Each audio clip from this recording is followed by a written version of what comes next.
Welcome to the Through These Gates podcast, the most rational Nebraska football podcast on the internet. And let me tell you, I am being the most rational man on the planet when I say that the state of Nebraska, not the university, not the fans, the state of Nebraska, the attorney general, the governor, the state of Nebraska as a government body has a legitimate case to try Scott Frost for committing tens of millions of dollars worth of fraud against it. I don't know how else to put it. I said before the game in the pregame preview that if they lost the game, it wasn't necessarily time to hit the panic button. Northwestern definitely looks like a better team than we played last year. That's for sure. I think Nebraska's offense looked better than it did for the most part last year. The turnovers were still there. You can't blame the bad pick on Casey. You can't blame, I mean, the fumble was a little sus. I think we got robbed there. The officials gifted Northwestern the ball. I'll give you that first and foremost. But you know what? It's not like they gifted them the ball inside the 30, inside Nebraska's 30. That was a turnover in our own red zone. Scott Frost's go-to play. He dialed it up. Let's turn the ball over in our own red zone, or in the red zone, right? We're in the red zone. Let's turn it over. Scott Frost's go-to play. Dialed it up there. The officials did not gift them 7 points. Getting the ball in your own red zone is far from a guarantee of even a field goal, right? Nebraska shitting down their leg on defense gifted them 7 points. That was not the officials. It was a bad call. It wasn't a fumble. The replay showed it wasn't a fumble. It shouldn't have been called a fumble on the field, but that's not why they scored. That was a semi-long drive. That defense had plenty of time to rest, and they still gave up a go-ahead touchdown to, like we said, the worst offense in the Big Ten last year. We went over the numbers Friday. The worst offense in the Big Ten last year. They brought out 8 returning starters from the worst offense in the Big Ten, and they made Ryan Helinski look like Peyton fucking Manning. What a joke. What a joke. I said the defense would take a step back. I felt I was being realistic. I felt that Chenander saying it was going to be better than last year. It was just him running his mouth. I thought it would still be serviceable. That defense is not serviceable. And we'll see, because Northwestern's a weird team every year. They may go 3-9 and come out and compete for the Big Ten West this year. That's still a possibility. There's a chance this was a good Northwestern team. And I don't mind losing to a good team. I don't mind losing to a good team that way. That's not what the issue is here. We did not lose to them. We beat ourselves again. Again. And I feel like a fool for saying that we beat ourselves again. Because at some point, you're not beating yourselves. When you keep losing, that's your identity. Of having 6 rounds in the chamber and unloading every single one of them into your foot. When that's your identity, you're just getting beat. A good team can beat itself every now and again. I get that happens, but when it happens over and over and over and over again, that's not a good team. And guys, we got to look at the common denominator here. You got all new offensive coaches, except 1 or 2. Got a new special teams coach. I mean, people are going to give Bleak Road crap. He missed what was like a 60-yard field goal. I can't even be mad at him for that. We got all new coaches. We got all new players. There's one common denominator here. It's the CEO.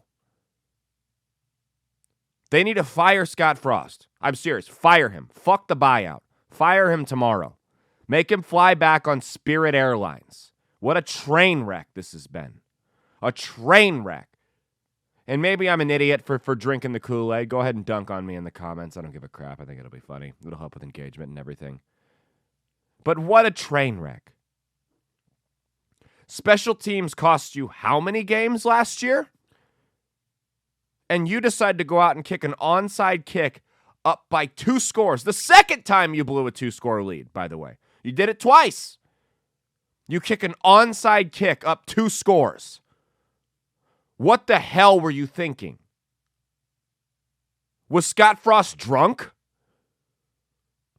I mean, his face was pretty fucking red. That's all I'm saying. Hit those Irish pubs a little too late last night, Scotty boy? There's absolutely no reason he should coach this team against North Dakota. I don't care who does it. You let Mickey Joseph or Whipple, or it doesn't matter. Doesn't matter. Let Tom Osborne come take the field. Seriously, it doesn't matter. I watched Lee Corso basically have a stroke on national TV, and the guy would still be a better coach than Scott Frost today, 40 years removed from coaching. Without a doubt in my mind. There's about 30 or 40 Pee Wee football coaches in the Omaha and Lincoln area that would outcoach Scott Frost on any given Saturday. Fuck, let's get the 3-year Letterman from Twitter. Maybe he can coach. What a train wreck. What a train wreck. I didn't think Thompson looked bad, actually. He had that bad pick. And that's another thing. He had that bad pick in the fourth quarter. No defending that. The second one wasn't his fault. It went right off the guy's hands. But he had that bad pick in the fourth quarter. And that's another thing we've noticed with Frost quarterbacks. They throw bad interceptions in the fourth quarter. It doesn't matter who it is. It doesn't matter if it's Martinez. It doesn't matter if it's Andrew Bunch, if it's Smothers, if it's Casey Thompson now. Scott Frost quarterbacks throw bad interceptions in the clutch. Again, we talked about it with the offensive line last week. Law of averages, man. That's how many 4-star blue chip recruits. They don't all suck, man. They don't all suck. It's impossible that they all suck that bad and they all choke at the exact same moment.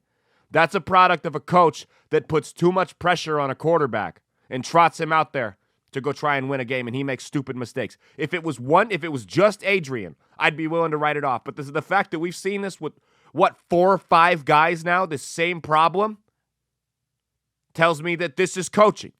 This is a coach that's putting too much pressure. I don't know what he's doing, but he's putting too much pressure on his quarterback.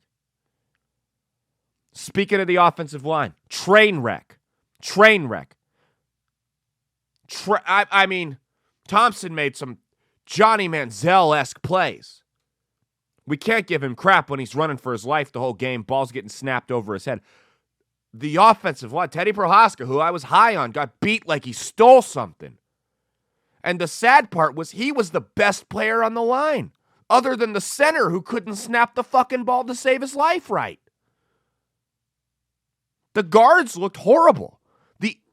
When you're getting pressure from the outside, that's tough, all right? That's tough.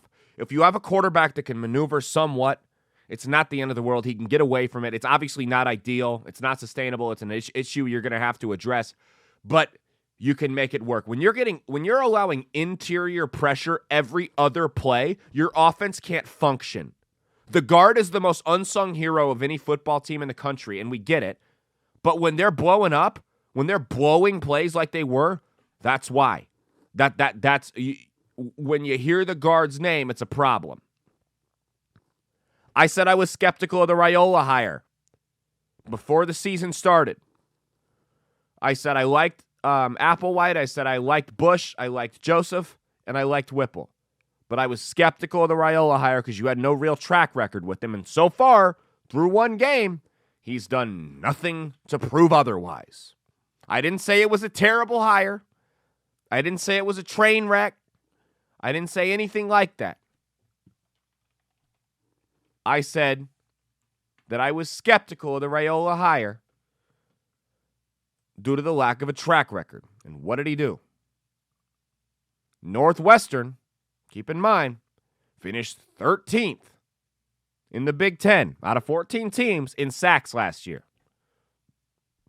Manhandled by the second to worst defensive line in the Big Ten last year. Manhandled. Don't say anything. I don't care what the stats said. Manhandled.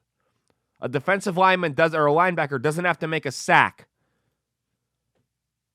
to affect the play. And we saw that live and in color all night or all morning today and afternoon.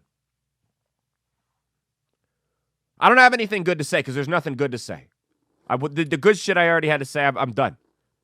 Casey Thompson looked sharp up until the end of the game. Sure. Anthony Grant had a couple good runs. For the most part, he struggled. Yant was a non-factor. Why do you send A.J. Allen, a true freshman who has not played all game, has no feel for the game. Why do you send him in at the end of the game? Why do you send your backup quarterback in to run one option play after your starter throws his first pick and then trot the starter back out one play later? What's going on? We made Helinski look like Peyton Manning, the guy we destroyed last year. Ryan Helinski. That Ryan Helinski.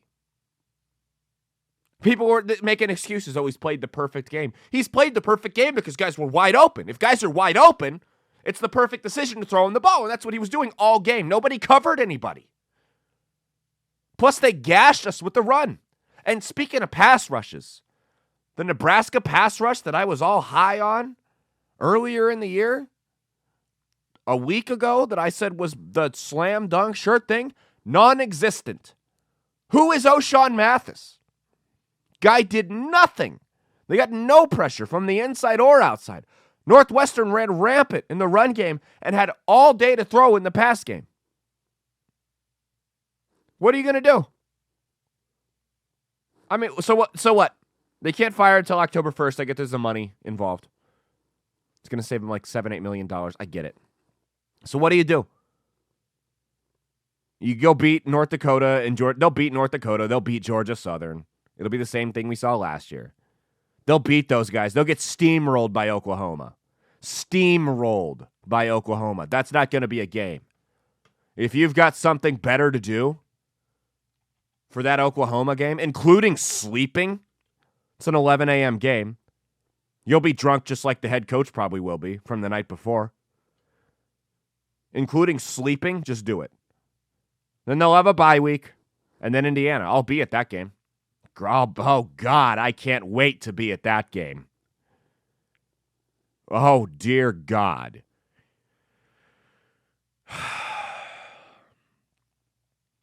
And that's when they can fire him. I believe that's when the buyout. Correct me if I'm wrong in the comments. I'm going off the dome here. I believe it's October 1st. If it's not, let me know. We'll lose to Oklahoma. We'll lose to Indiana. We'll lose to Rutgers. We'll lose to Purdue. Might beat Illinois.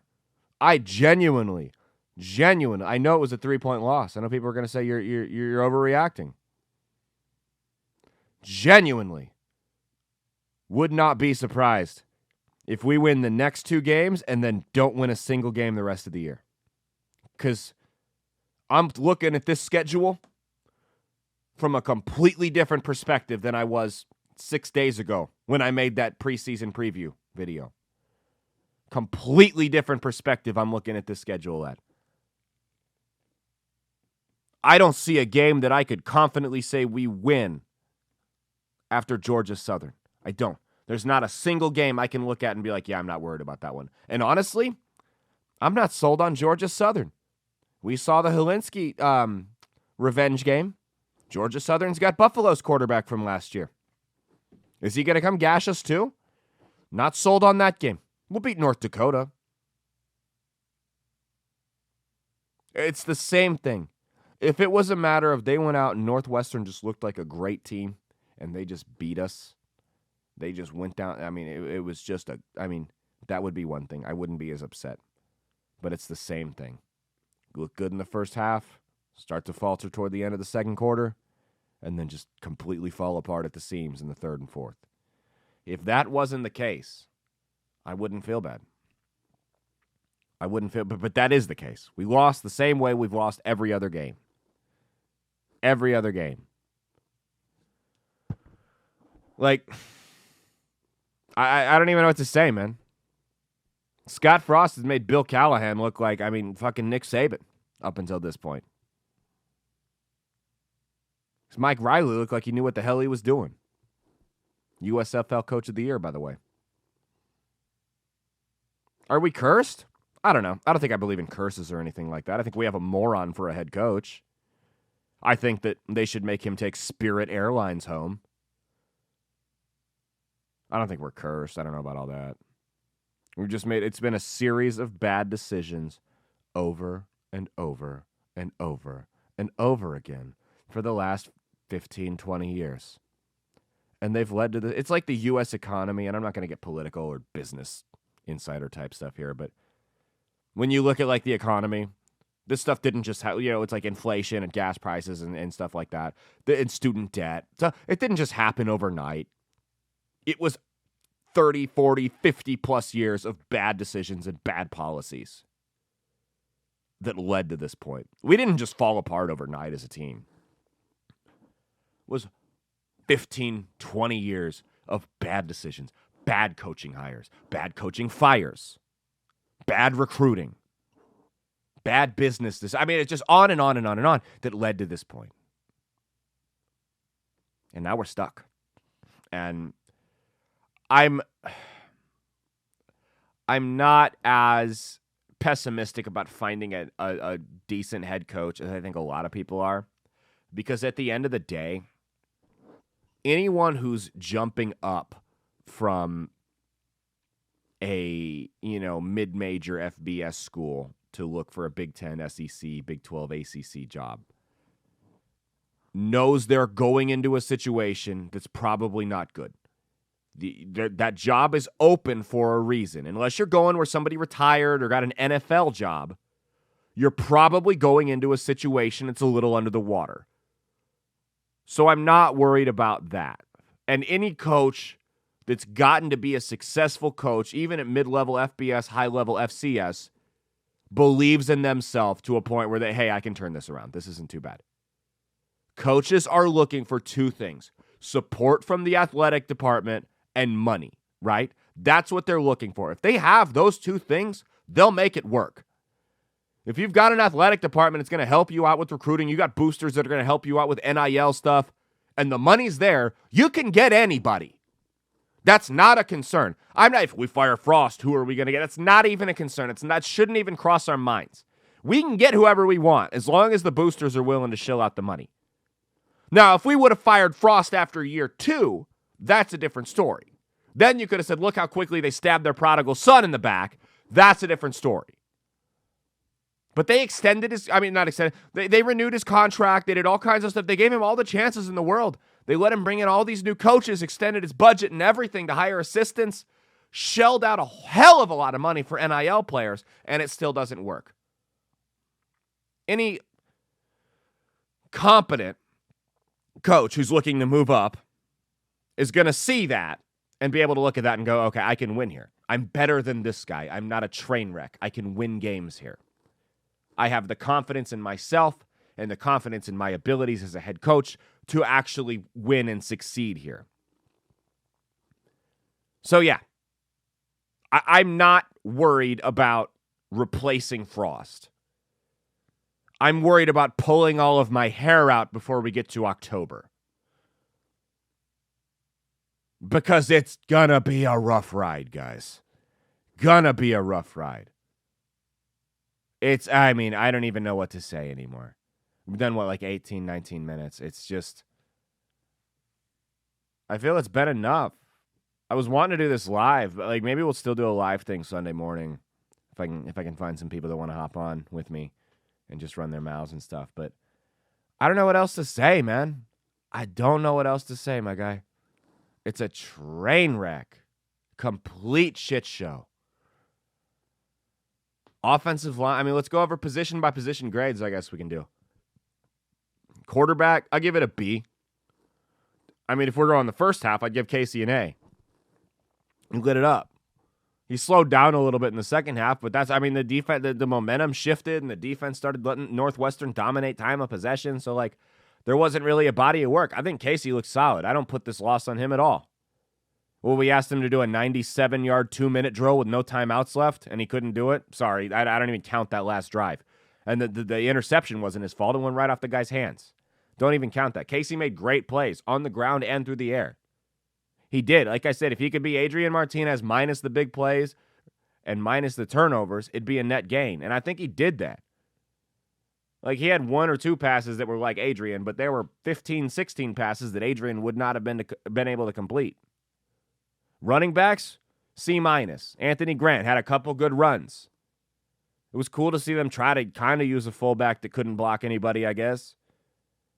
Jaquez Yant looked terrible. Didn't see Gabe Irvin. Didn't see Ramir Johnson. Supposedly he's playing receiver. A.J. Allen with his one snap at the end of the game that didn't make any sense. You just used one of his 4 eligibility games for what? Why would you do that? What if somebody gets banged up? Now you got a guy that came in and played one snap. You couldn't have ran Irvin there? Whatever. Wide receivers, C-, maybe a D+. Some good plays. Garcia Castaneda looked good. Still think he got jobbed on that fumble. Not going to count that against him. You still got to hold on to the ball when you hit the ground, though. Omar Manning didn't even suit up. Trey Palmer had some good plays, had some really bad plays. Same with Marcus Washington. Brody Belt looked solid. Nothing negative to say about that kid. Looked great. But yeah, I mean, tight ends. Vokalek, I'd say tight ends were a solid B+. I really didn't think the offense did a whole lot of bad. There were points of it were mediocre, but I give Vokalek a B+, A- at tight end.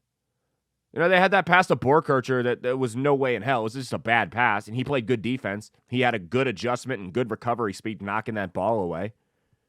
Vokalek looks solid. Looked like a good tight end. Nothing against him. B+, A-.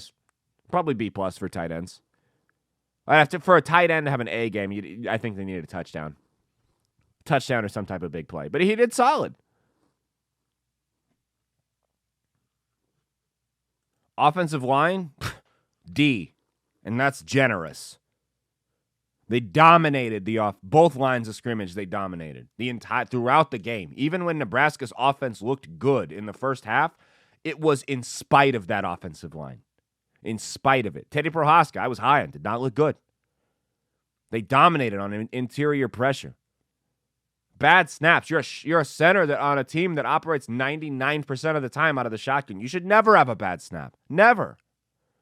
There's no excuse for that. It's the most basic, simplistic part of your job. No reason for that. On to the defense. Defensive line, F. Generous grade. Can I give F-? G, maybe? Terrible. Disgusting play. Gashed again and again and again and again throughout the defensive line, no matter who was in. Ty Robinson, what the hell? Colton Feist, the walk-on kid, looked pretty well. I mean, he didn't look bad. It's average. Nobody looked good. No linebackers, and I'll include Nelson and Mathis in the linebackers. F. Henrik got burned.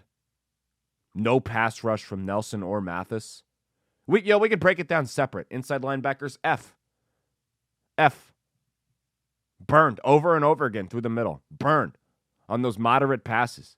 Outside linebackers and edge rushers, F. Caleb Tanner had a couple of nice plays. They had no pressure the entire game, though. None. Was supposed to be the strong spot of this defense. No pressure from anybody. Not Mathis, not Nelson. Nobody got any pressure on him. Defensive backs, D-. Had a couple nice plays. Got gashed. You made a quarterback who was subpar, an average quarterback, come out and look like prime Joe Montana.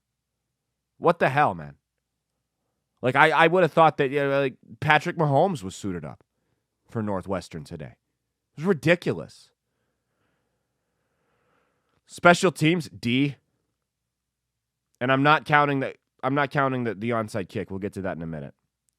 D as a whole. And you had fair catches. I mean, I guess the punt team wasn't bad. You didn't miss an extra, so maybe a C. I'll give the special teams a C. You didn't miss any extra points, and you had no kicks that were less than 5 yards. So, yeah, C for special teams. I'm not going to count him missing that field goal at the end of the half against him. That's a long kick. Not even going to be mad about that. I'm not going to count that. I mean, looked bad on the returns. Fair catch, fair catch, fair catch, fair catch. Saw it again. Guys had plenty of room. When they did actually return it, they got nothing. So because disaster was averted on special teams from an actual playing perspective, not a coaching perspective. Again, we'll get to that in a second. I'll give special teams a C. And then coaching, F-, Z for coaching. We went over the A.J. Allen thing, just irked me as a football purist a little bit. But the onside kick, I mean, seriously, when they fire Frost, not if, when they fire Frost, Trev Alberts shouldn't hold a press conference. He should just get a bunch of TV screens, line them up in the press room, and just play replays of that onside kick over and over and over again. And that should answer everybody's questions. This is why we're here. It's not the only reason why we're here, but it's an example of why we're here. This train wreck coaching style of if it can go wrong, it will go wrong. This felt so much like the Iowa game on Black Friday last year, where it's the second that onside kick happened, man, you knew it was over. Plenty of time left, but you knew it was over. Just like when Iowa blocked that punt, you're up by 2 scores and you knew it was over. 2 scores in the fourth quarter against Iowa. You knew it was over when that punt got blocked. Frost knew it was over. He said it himself. That should have been enough reason to fire him. Your head coach admits, and you can think that. He knows his team. You can think that all you want. Admits in a press conference, I knew it was over when they blocked that punt. Come on, bro. Come on. Ridiculous. Coaching gets an F- from me. I'm only allowed to go as low as F. They get an F- though. I don't even care. Like, how do you fix it? Seriously. It's been a complete train wreck. Like, if you hired a contractor to build new cabinets for you, and prior to hiring this contracting service, they made all these crazy promises that they were the best contractors in the area, and nobody was better than them. Yeah, that other guy won the Best in Town award last year, but I should have won it. I made my own award up and gave it to myself. And you brought them in to redo your entire kitchen, and it was just a train wreck. None of it was up to code. Stuff was falling apart. And they put it together with rubber bands and paper clips. You would sue them. They would never work again. You'd take video of it. It'd go viral on social media. You'd leave them 1-star Google reviews and Facebook and Yelp and all that crap. They'd never work again. They'd be sued and they'd have to pay you for the fraud that they had just committed. That's what Scott Frost has done in Nebraska. That's Scott Frost's legacy as of right now, is a fraud. A guy that didn't come here. He went to Stanford at first, couldn't get the starting job at Stanford, so he came back. And then we all know the Lawrence Phillips thing. I'm mad, but I'm not going to take it to a nasty place. I'm not even going to go there. But that's what it is. Scott Frost will be fired by the end of this season. That's my prediction. Scott Frost, by the end of this season, will be fired for being exactly what he was when he came to Lincoln, before he got to Lincoln, which was a complete and total fraud. We're done. We'll see you Friday. We'll talk about the preview for the North Dakota game. Who even gives a shit? We know how this season's going to go. I'm in it for the long haul, though. I committed to this. We're doing a video for every game. We'll do a preview for North Dakota on Friday. And like I said, if we don't win that game, they should stop airing us on television because it's an insult to humanity at that point. So, yeah, I'm out. Leave Frost in Dublin. Hold his passport. I think he might be on the terrorist watch list or something like that. Not really, but we should tell them that so they can keep him there. Put Frost on the no-fly list.